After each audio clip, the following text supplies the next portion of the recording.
The sun was barely up when I felt someone marching toward me, heels slapping the dock like she owned the place.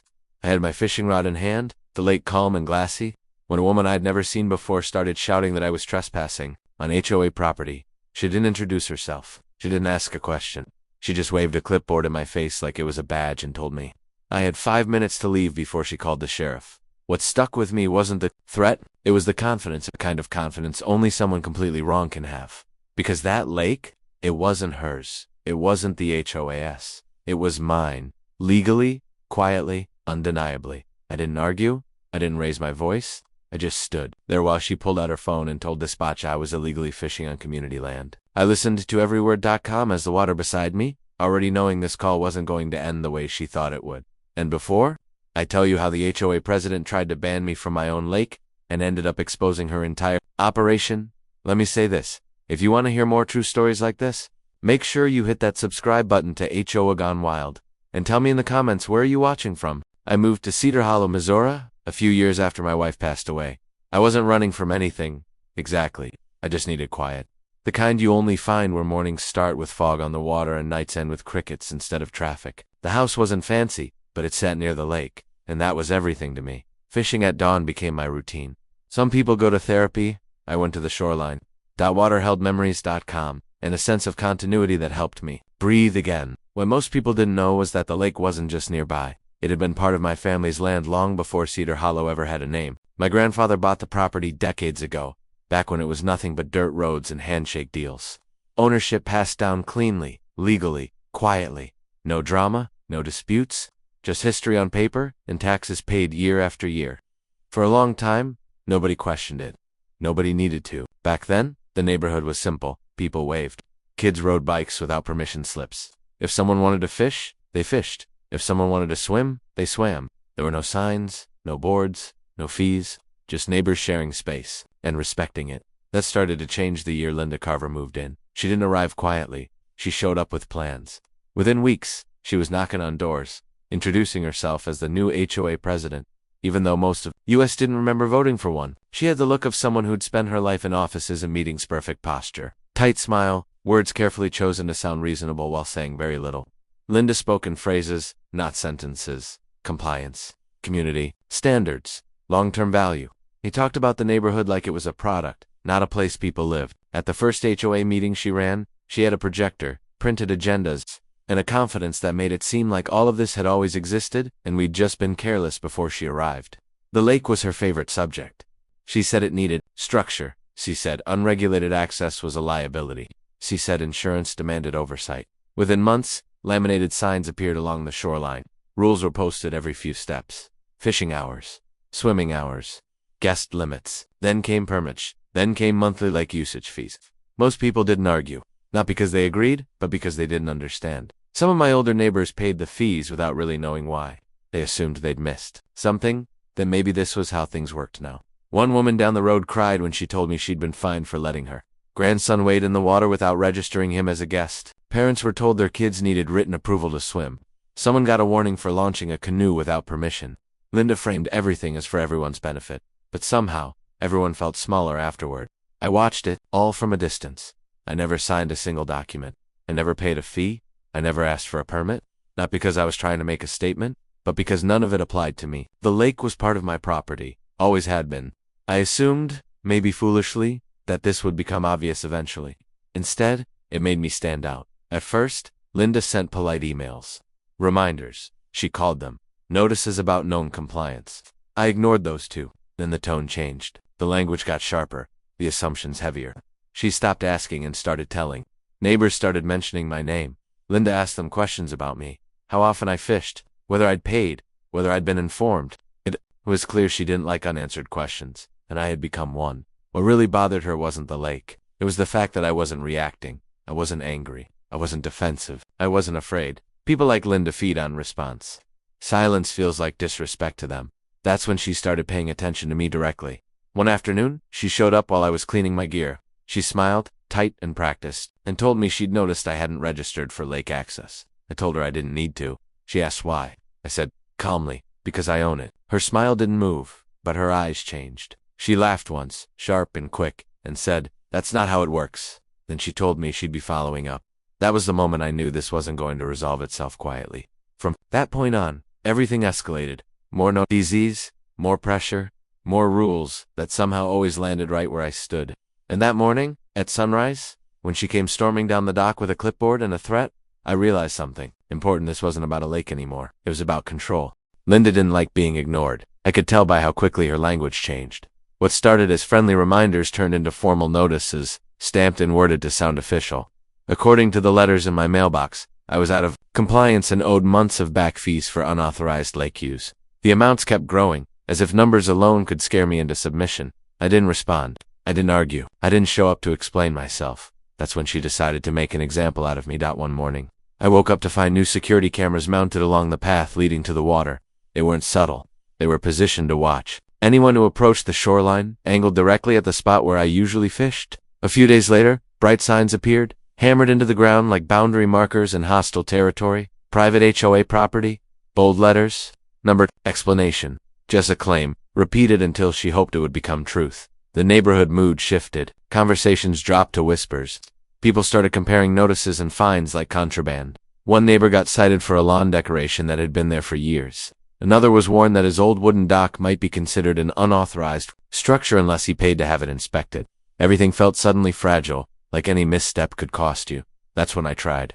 Once, to clear the air, I ran into Linda near the mailbox cluster and told her, calmly, that the HOA didn't own the lake. I said it wasn't a threat or an insult, just a fact. She smiled the way people do when they think they've already won. That's not what our documents say, she replied, tapping her clipboard. You should really stop pushing this.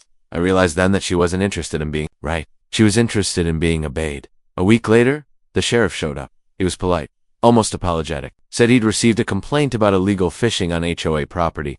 I explained the situation, showed him my ID, and pointed to the house behind me. He listened, nodded, and left without doing anything. Linda watched from a distance. When that didn't work, she called again, and again, different days, same result. Each visit ended with nothing happening and her frustration growing more visible. She stopped pretending this was about rules. It was about authority, and every time the sheriff walked away, she lost a little more of it. She started circling closer, standing nearby when I fished, taking photos, writing notes, sending emails, marked urgent. The pressure was constant, but it never crossed into anything I could respond to emotionally. That only made it worse. People like Linda expect resistance. They plan for it. What they don't know how to handle is someone who won't play the game at all. By then, it was clear she was willing to escalate as far as she needed to in order to win. Cameras, signs, threats, law enforcement, none of it had worked. And every failed attempt made her more determined. What she didn't realize was that every move she made was leaving a trail. Every sign she posted, every camera she installed, every complaint she filed, she thought she was tightening her grip. In reality, she was building my case for me. That was the moment I stopped waiting for common sense to kick in and decided to verify everything, quietly and officially. Not to confront Linda, not to argue with the HOA, just to make sure the ground I was standing on was as solid as I believed it was. So, one morning, instead of heading to the lake, I drove to the county records office. It was an old building that smelled like paper and dust, the kind of place that hadn't changed much in decades. The woman behind the counter introduced herself as Mary Ann Holt. She had the calm, unhurried manner of someone who had seen every kind of property dispute imaginable and knew most of them ended the same way. I told her I wanted to review records related to the lake in Cedar Hollow. I didn't mention the HOA, I didn't mention conflict, I just asked for documents. Mary Ann raised an eyebrow, typed a few things into her computer, and then disappeared into the back. When she came back, she wasn't empty-handed. She carried a thick stack of folders, some of them faded, some stamped with dates so old the ink had softened out. We spread them out across the counter. There were deeds showing the original purchase of the land by my grandfather, surveys mapping the shoreline and the lake bed itself, records of water and mineral rights, clearly separated from the surrounding parcels, tax documents showing consistent payments made year after year, uninterrupted and uncontested. Page by page, the story unfolded exactly as I remembered it being told to me as a kid. The lake wasn't community property. It wasn't shared land. It wasn't ambiguous. The lake bed belonged to my family. The water rights were attached to it. And when my grandfather passed, that ownership transferred legally, cleanly, directly to me. Mary Ann leaned back in her chair and looked over her glasses at me. So, she said, someone's telling people they own this.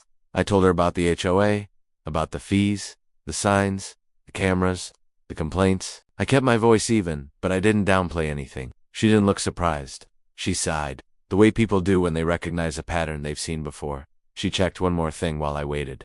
When she came back, her expression had changed. The Cedar Hollow Homeowners Association had never been properly incorporated. Their paperwork was incomplete. Their boundaries were vaguely described and never officially recorded.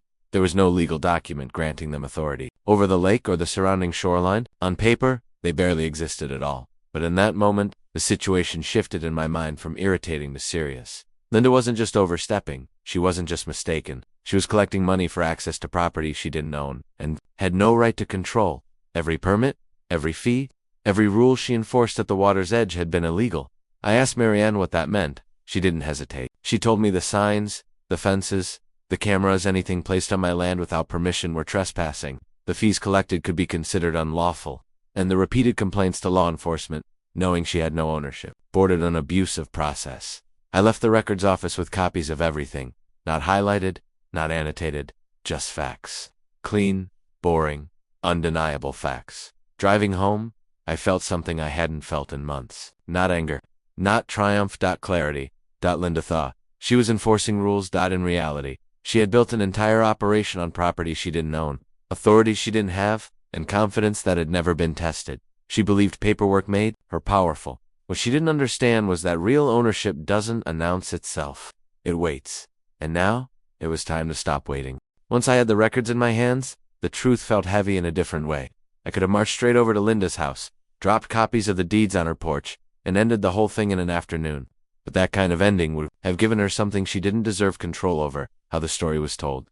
People like Linda don't learn when they're corrected privately. They learn when the illusion they've built collapses in public. So instead of confronting her, I waited. And while I waited, I documented everything.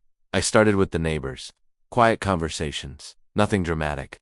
I asked simple questions. How much had they paid? When did the fees start? What were they told the money was for? People were nervous at first, afraid of getting in trouble. But once they realized I wasn't collecting anything or asking them to confront anyone, they opened up. Receipts started appearing. Monthly lake usage fees, guest passes, fines for violations that no one could clearly explain. Some of the neighbors had paid for years without ever seeing a contract. Others had emails saved where Linda warned them that access to the water would be revoked if they didn't comply. I made copies of everything and handed the originals back. I wasn't trying to scare anyone. I just needed the pattern. Then I took photos. Every sign planted along the shoreline. Every camera angled toward the water. Every fence segment that crossed onto my land. I took wide shots and close-ups, timestamps included. I measured distances. I marked locations. I made sure there was no question about where those things were placed or who they were meant to monitor. Emails came next. I saved every message Linda sent me, every warning, every accusation, every reference to HOA property that didn't exist. I didn't reply to a single one. I wanted the record clean. Once said it UNARGUABLE. Through all of this, Linda kept escalating. More notice, more signs. Another visit from the sheriff that ended the same way as the others. She thought my silence meant fear. It didn't. It meant patience. When I finally felt I had enough, I made an appointment with Evan Brooks. Evan was a local attorney who specialized in property law. The kind of guy who spoke plainly and didn't waste time with theatrics. I laid everything out on his desk. Deeds, surveys, tax records, photos, emails, receipts. He didn't interrupt while he read. He just nodded occasionally, flipping pages slower as he went. When he finished, he leaned back and let out a long breath. She's in serious trouble, he said. He explained it carefully. The HOA had no legal authority over the lake. Charging fees for access to private property exposed them to repayment demands and potential penalties. Posting signs and installing cameras on my land without permission was trespassing. Call in law enforcement repeatedly without legal standing could be considered harassment. And because Linda was acting as the HOA's representative, responsibility didn't stop with her. It extended to the entire board. Evan didn't sound excited. He sounded concerned. He told me I could sue. I could file cease and desist orders. I could force the issue immediately. But he also pointed out something important. If I let Linda keep pushing, she would eventually bring the matter into a public forum herself. An HOA meeting, a county hearing, somewhere official. And when that happened, the truth wouldn't just stop her. It would unravel everything she'd built. That's when the plan became clear. This wasn't about revenge. I didn't want to humiliate her for personal satisfaction. I wanted the behavior to stop, not just for me, but for everyone she'd been intimidating. I wanted the fees to end, the signs to come down, the cameras to disappear. I wanted the neighborhood back the way it was before. Fear replaced trust. Disclosure would do that. All I had to do was wait for Linda to make the next move, and knowing her, it wouldn't take long. The annual county land use meeting was the kind of event most people avoided unless they had a problem. Folding chairs, fluorescent lights, long agendas that tested everyone's patience. That night, though, the room was packed. Word had spread that Cedar Hollow's HOA was pushing for expanded authority. And whenever an HOA asks for more power, people show up. Linda arrived early. She always did. She took a seat near the front with a stack of folders, a tablet, and several oversized charts rolled neatly under her arm. She looked composed, confident, and completely certain that this meeting was just another step toward making her control official. When her name was called, she stood smoothly, like she'd rehearsed the moment. She spoke in the same polished tone she always used, calm, professional. She talked about ambiguity surrounding the lake's ownership. She claimed the lack of clear boundaries was creating conflict and that the HOA was simply trying to bring order where none existed. She pointed to maps that showed thick lines and shaded areas, none of which matched anything on record. Then, she made her request. She wanted the county to grant the HOA enforcement authority over the lake and shoreline until ownership could be properly determined. The room murmured. People shifted in their seats. A few heads turned in my direction. I sat quietly until the clerk called my name. I stood up, walked to the front, and said 7 words. I'd like to clarify who owns the lake. The room went silent. Linda's expression didn't change at first. She smiled politely, the way people do when they think they're about to correct someone in public. I didn't look at her. I placed the folder on the table in front of the county officials and opened it. I started with the deeds. Original purchase. Documents, clean, legible, dated decades before Cedar Hollow existed. Then the surveys. Official county maps showing the lakebed boundaries and how they aligned with my property. Then the tax records. Year after year of payments, uninterrupted, listing the lake as a taxable asset tied to my name. I didn't rush. I didn't raise my voice. I just explained what each document was and why it mattered. One of the officials stopped Linda mid-sentence when she tried to interrupt. Another asked me a question about inheritance. I answered it. The clerk pulled up the county database and confirmed what I was saying in real time. The tone in the room changed. Linda's charts suddenly looked thin. Her maps didn't match the official ones. Her claim of unclear ownership collapsed under the weight of records that were anything but unclear. The authority she'd been asking for wasn't just unnecessary, it was inappropriate. Then the questions shifted. Had the HOA been charging fees for lake access? Had signs been posted? Had cameras been installed? I didn't accuse? I didn't editorialize? I answered honestly, yes, yes, yes. The officials exchanged looks. One of them leaned forward and asked Linda directly whether she was aware the HOA had no legal standing over the lake. For the first time, Linda didn't have an answer ready. She tried to explain. She said she'd acted in good faith. She said she was protecting the community, but her words no longer carried weight. The facts were already on the table, and they spoke louder than she ever had. The meeting ended differently than she'd planned. The county denied the HOA's request outright. They advised immediate removal of any signage, fencing, or equipment placed on private property. They recommended that all collected fees be reviewed and potentially refunded, and they noted that further action might follow. Linda gathered her papers without looking at anyone. She didn't argue. She didn't apologize. She just left. And as the room slowly emptied, I realized something. This wasn't the end yet, but it was the moment everything turned. I didn't rush it. I didn't try to overwhelm anyone or turn it into a spectacle. I just placed everything on the table and let the truth speak for itself. The deeds came first. The original purchase documents, stamped and dated long before Cedar Hollow ever had zoning lines or an HOA board. Then the surveys, Clayton County maps that showed the lake boundary cutting straight through what Linda had been calling community space. After that, the tax records year after year of payments tied directly to my name, proving uninterrupted ownership and responsibility. I explained each document one by one, calmly, like I was reading instructions instead of dismantling a carefully built illusion. There were no interruptions this time. No confident speeches from Linda. No shifting of blame or vague references to community interpretation. Just silence and paper. Then the county officials did what they were paid to do. They verified everything. One of them pulled up the official records on the screen behind the table. Another cross-checked the survey data with the county database. A third reviewed the ownership chain out loud, confirming each transfer across generations until it landed exactly where I said it would in me. And then it became public. The official statement was simple, but it hit the room like a hammer. The lake and lakebed were privately owned, not HOA property, not shared jurisdiction, not open to interpretation. Private land, fully documented, legally protected. The atmosphere changed instantly. People who had been leaning forward now leaned back. Whisperings stopped mid-sentence. Phones that had been recording quietly tilted upward as everyone realized. The story had shifted in real time. Linda tried to stand, but she didn't speak immediately. For the first time since this started, She looked like she was trying to calculate an exit that didn't exist. The confidence she always carried wasn't gone. It was just no longer supported by anything solid. Behind her, her treasurer shifted uncomfortably. He had been quiet the entire meeting, probably hoping to stay invisible. But when the county official repeated the confirmation again, private ownership, no HOA authority, no enforcement rights, something in him broke. He stood up. I resign, he said simply. No speech. No explanation. He just placed his folder on the table and walked out. That small action did more than anything else in the room. It told everyone watching that this wasn't a disagreement anymore. It was collapse. I saw a few heads turn toward Linda after that, waiting for her response, waiting for denial, anger, anything that would hold the structure together a little longer. But she didn't give them that. Instead, she slowly gathered her papers, the same charts she had used to build her authority, the same maps she had relied on to justify every fine, every sign, every call to the sheriff. Now they looked irrelevant in her hands. The sheriff, who had been sitting near the back for most of the meeting, stood quietly. He didn't speak, but I could see the shift in his expression. The uncomfortable realization when enforcement had been requested without authority behind it. He looked less like someone in control of a situation and more like someone who had been pulled into it without full information. Linda didn't argue. She didn't ask questions. She didn't even look at me. She just turned and walked out of the room. No speech, no final defense, no attempt to reclaim control, and that was it. Not a dramatic explosion, not a shouting match, just the sound of a system realizing it had been built on something that didn't exist. The officials began talking again after she left.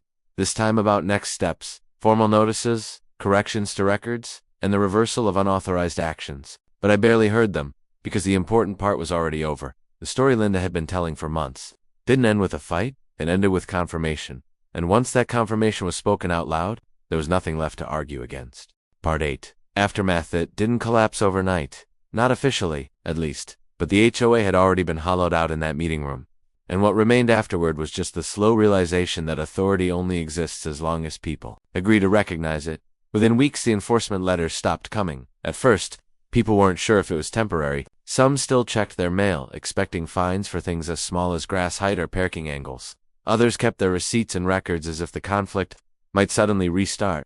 But nothing restarted, and the signs began to disappear. The first was the main HOA board notice at the entrance gate. One morning it was simply gone, leaving behind 2 faded screw marks in the wood. By the end of the week, the speed limit placards were removed too.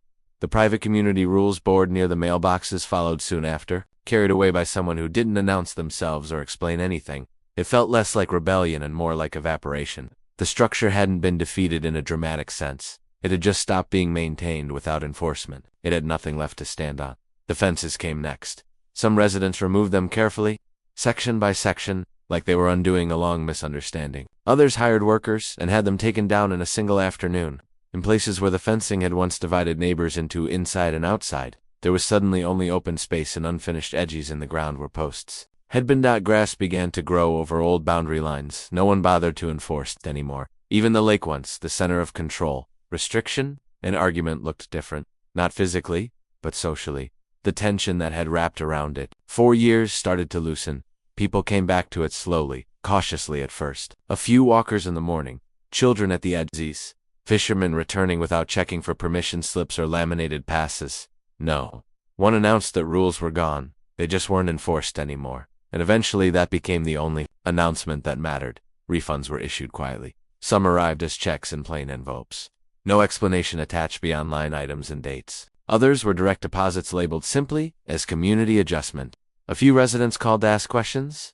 Most didn't. There was an unspoken understanding that pushing too hard for clarity might reopen something no one wanted reopened. Then there was Linda. She didn't leave immediately after the meeting. For a while, her presence was still felt in small ways. Her car still parked in the driveway, curtains still drawn at the same hours, lights still turning on at night. But something had shifted around her. Housed out, it no longer felt like the center of anything. When she finally put the property on the market, the listing appeared without announcement. No open house banners, no neighborhood email campaign, just a quiet posting that sat there for weeks longer than anyone expected. The price dropped twice, then a third time, eventually. It sold below what she had originally invested in it, below what she had spent defending it, and when she left, it wasn't marked by a farewell or confrontation, just a moving truck that arrived early in the morning and left before noon. No one gathered to watch. No one needed to. Her departure didn't feel like a victory or a defeat. It felt like the end of a system that had already stopped mattering. I stayed, not because I needed to assert anything further, and not because there was anything left to win, but because leaving would have implied the conflict had changed the place. And it hadn't. The lake was still the lake. The land was still the land. The difference now was simpler. It was being treated as what it actually was. A shared environment shaped by proximity, not ownership of access. So I didn't close it. I didn't restrict it. I didn't replace one system of control with another. Instead, I opened it on terms that didn't require enforcement, no fees, no permits, no committees, just respect. That was the only rule, not written anywhere, not posted on a board, not enforced by notices or warnings, just understood. If someone brought trash, they took it back. If someone caused damage, they fixed it. If someone crossed the line of basic decency, the community itself responded not through fines, but through presence. And strangely, it worked better than anything before it. Because people didn't behave out of fear of punishment anymore. They behaved out of awareness that they were part of something shared. Over time, even the skeptics stopped looking for hidden conditions. There weren't any. The lake became what it had always been before all of this. Before paperwork, before enforcement, before authority structures tried to define it into something smaller than it was. Just water, just land, just neighbors again. Part 9. The outro. This whole experience taught me something simple but important. Real power doesn't shout. It documents not with anger, not with noise, but with records that existed long before anyone decided to argue over them. The lake looks the same now as it did before Linda arrived. Still honest in a way that doesn't need permission or validation. No signs trying to define it, no fences trying to claim it. Just open space that belongs to itself. Again, what changed? Wasn't the land? It was the assumption that it could be controlled by people who only had authority on paper, not in reality. If you're ever dealing with an HOA that thinks paperwork equals ownership, remember this. Documentation cuts both ways. And sooner or later, what's real catches up with what's written. There's always a limit to authority when it stops aligning with truth. And when that moment comes, it doesn't need to be loud to be final. It just needs to be correct. If you want to hear more stories like this, make sure to subscribe to HOA Gone Wild and tell me in the comments where are you watching from.